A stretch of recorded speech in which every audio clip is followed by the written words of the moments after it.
10వ తేదీన హైదరాబాద్ పరేడ్ గ్రౌండ్లో మోడీ రాబోతున్నారు. దానికి సంబంధించి ఏర్పాట్లు కూడా పూర్తిగా అక్కడ జరుగుతున్నాయి. ప్రస్తుతం పెద్దపల్లి నియోజకవర్గం నుంచి ఎంతమంది కార్యకర్తలు తరలిస్తున్నారని తెలుసుకునే ప్రయత్నం చేద్దాం. మనతో పాటు కాగజ్నగర్ ఎమ్మెల్యే పాల్వ హరీష్ బాబు ఉన్నారు. ప్రస్తుతం వారిని అడిగి మరిన్ని వివరాలు తెలుసుకునే ప్రయత్నం చేద్దాం. చెప్పండి, పెద్దపల్లి జిల్లా నుంచి అసలు ఎంతమంది కార్యకర్తలు మోడీ సభకు తరలించే ప్రయత్నం చేస్తున్నారు? 1000 మందికి తక్కువ కాకుండా మేము కార్యకర్తల్ని రైల్లో ప్రత్యేక రైలు వేస్తుంది పార్టీయే. ఉదయం పూట 8 గంటలకు మేము కాగజ్నగర్లో బయలుదేరి ఇక్కడికి 10 గంటల వరకు పెద్దపల్లి జిల్లా కేంద్రాన్ని చేరుకుంటాము. మొత్తం 3 నియోజకవర్గాలు, రామగుండం వాళ్ళు రామగుండంలో ఎక్కుతారు. మీ పెద్దపల్లి మరియు మంత్రి 2 నియోజకవర్గాలకు సంబంధించిన కార్యకర్తలు, అభిమానులు, నాయకులు అందరూ కూడా ఆ ట్రైన్లో ఎక్కుతారు. మేము కూడా వస్తాం ఆ కాగజ్నగర్ నుంచి. కాబట్టి ఒక ఉత్సవ వాతావరణం, పండగ వాతావరణంలో ఇవాళ మోదీజీని మేమందరం రిసీవ్ చేసుకోవడానికి సిద్ధంగా ఉన్నాం. 5 రాష్ట్రాల్లో ఎన్నికలు జరిగిన తరిమిల 3 రాష్ట్రాల్లో కూడా మేము మళ్ళా డబుల్ ఇంజన్ సర్కార్ ఏర్పాటు చేసాం. అంటే మీరు 3 రాష్ట్రాల్లో విజయం సాధించారు కదా సార్, అంటే ఇది ఎట్లుండబోతుంది అసలు రాబోయే రోజులలో? రాబోయే రోజుల్లో మీరు చూస్తూ ఉండండి. రాబోయే 2.5 సంవత్సరాలు మాకు చాలా కీలకం. తెలంగాణ రాష్ట్రంలో కూడా కాషాయ జెండా ఎగరవేయడానికి, డబుల్ ఇంజన్ సర్కార్ ఏర్పాటు చేయడానికి శక్తివంచన లేకుండా కృషి చేస్తాం. సరే, గతంలో కొన్ని తప్పులు జరిగి ఉండవచ్చు, కొన్ని పొరపాట్లు జరిగి ఉండవచ్చు. వాటిని సరి చేసుకొని ముందుకు పోవాలనే కార్యాచరణతోటి కేంద్ర పార్టీ కానీ రాష్ట్ర పార్టీ కానీ ఒక తాటి మీదకి వచ్చింది.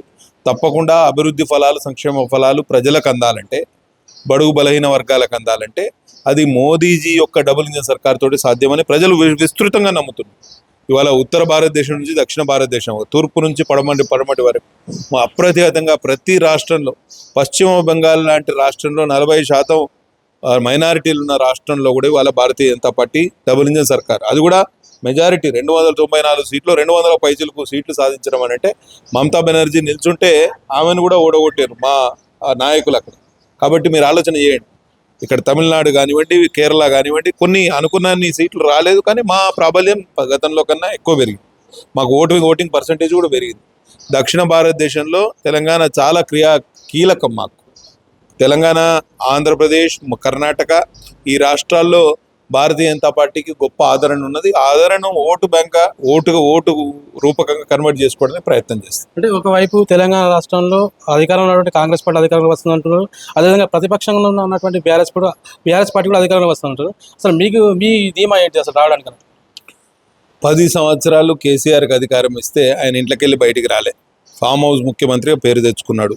ఎవరిని మంత్రులను దగ్గరికి రానియలే, ఎమ్మెల్యేలను దగ్గరికి రానియలే.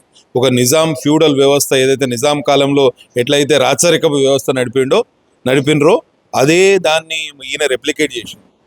కాబట్టి ప్రజలు ఆయనను అసహించుకొని, చీదరించుకొని ఇవాళ ఎవరు లేక మళ్ళీ కాంగ్రెస్కు అధికారం ఇచ్చారు. కాంగ్రెస్కు అధికారం ఇస్తే ఏమైంది? 2.5 సంవత్సరాల్లో ఎక్కడైనా అభివృద్ధి కార్యక్రమాలు ఏమైనా జరిగినాయి?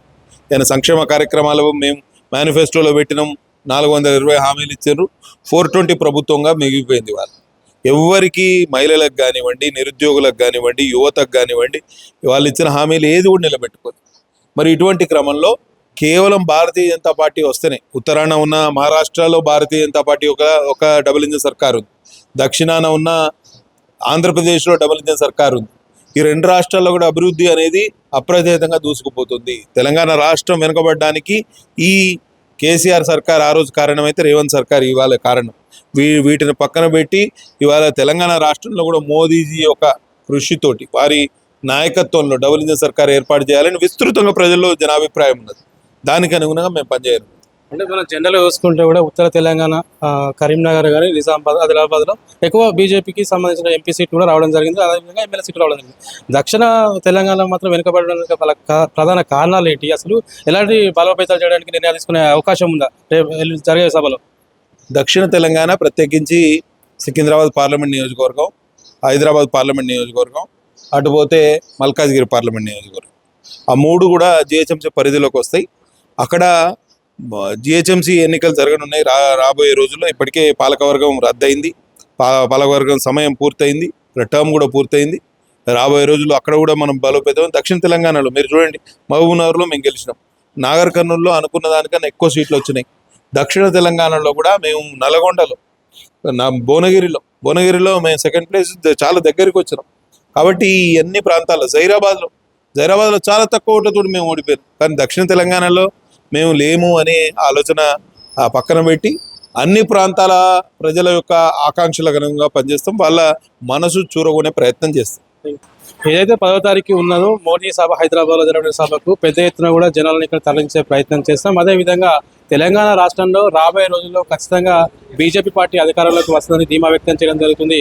ముఖ్యంగా ఉత్తర తెలంగాణకు పట్టినటువంటి బీజేపీ అదేవిధంగా దక్షిణ తెలంగాణలో కూడా పాగా వేసిందని ఆశాభావం వ్యక్తం చేస్తున్నారు పాలు హరీష్ బాబు. కెమెరా పర్సన్ చరణ్తో సంతోష్, పెద్దపల్లి టైమ్స్, పెద్దపల్లి నుంచి.